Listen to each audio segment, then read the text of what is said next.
There is a moment, usually around 3 in the morning, when you are standing in a dark room holding a tiny human who will not stop crying, and you realize something nobody fully prepared you for. You will never sleep the same way again, not for a few weeks, for years. And nobody warns you about the exact second this hits you, swaying in the dark, doing math about how many hours until your alarm.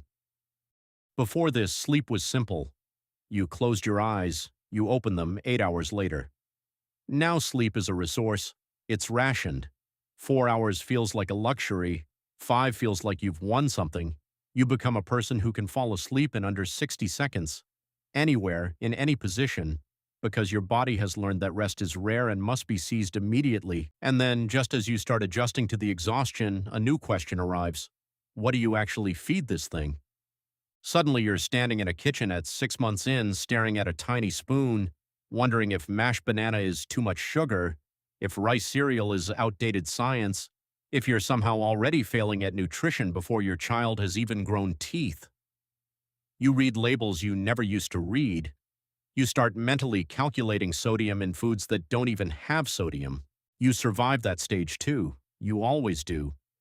And just when feeding starts to feel manageable, your baby does something that changes the entire shape of your house. They start crawling. And suddenly your home, the place you've lived in peacefully for years, becomes a minefield. That coffee table you never gave a second thought to now has corners sharp enough to end a civilization. Every outlet looks like a tiny mouth waiting to bite. Every cord looks like a trap. You start seeing your own living room the way a tiny, fearless explorer sees it, which is to say, as an obstacle course built entirely out of things that can be pulled, swallowed, or fallen into. You buy padding for corners you didn't know corners could have. You get down on the floor, on your hands and knees, just to see the world from their height, and you realize with a kind of horror that everything down there is dangerous, fascinating, or both. You childproof one room. You think you're finished. Then you remember the kitchen exists. And just as you start to feel like you've mapped every hazard at crawling height, they stand up, they take a step, and the danger zone doubles overnight. Now they're walking, which means they're reaching. Drawers become irresistible mysteries. Wires become things to yank with the specific strength of a creature who does not yet understand consequences. Stairs become either thrilling mountains or terrifying cliffs. Tissue boxes get emptied tissue by tissue, slowly, with total concentration, like it's the most important job in the world. You spend entire days saying the same 3 words on a loop. Not that, not that, not that.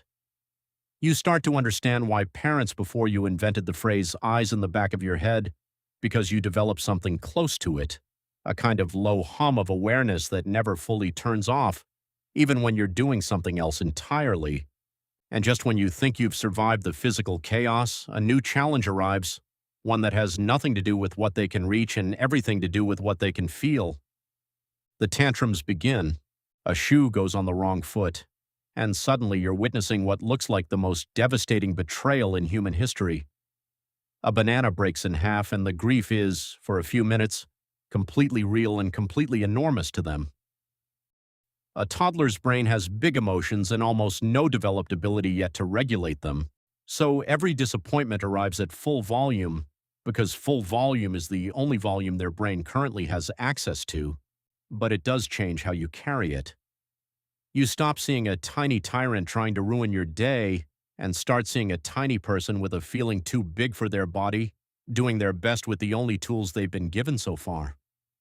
Looking back across all of it, the sleepless nights, the spoon-by-spoon feeding anxiety, the child-proofed corners, the toddler battles over socks and bananas and which cup is the right cup, there's a pattern that becomes obvious only with distance. Every single stage felt impossible while you were inside it.